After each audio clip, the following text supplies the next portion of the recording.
இவன் அருணாகயிறு விக்கிற மாதிரி இருக்கான். கரெக்ட்ல வா. ம்.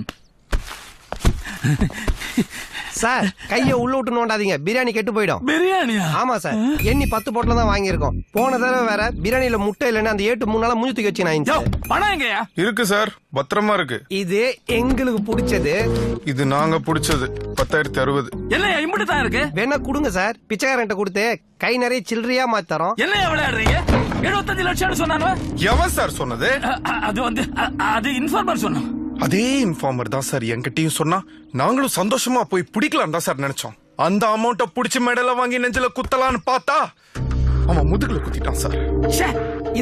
இதே மாதிரிதான் சார், ஆன் த ஸ்பாட்ல இத்தினூண்டு அமௌண்ட்டை பார்த்த உடனே எங்க மூஞ்ச உங்க மூஞ்ச மாதிரி சாணில செருப்ப முக்கி அடிச்ச மாதிரி ஆயிடுச்சு. புடிச்ச பணம் 10 ரூபாயா இருந்தாலும் கலெக்டர் கிட்ட கொண்டாந்து கொடுக்க வேண்டியது எங்களுடைய கடமை சார். ஆமா சார், கவர்மெண்ட் காசை கையில வச்சுக்கிறது ஜெட்டி போட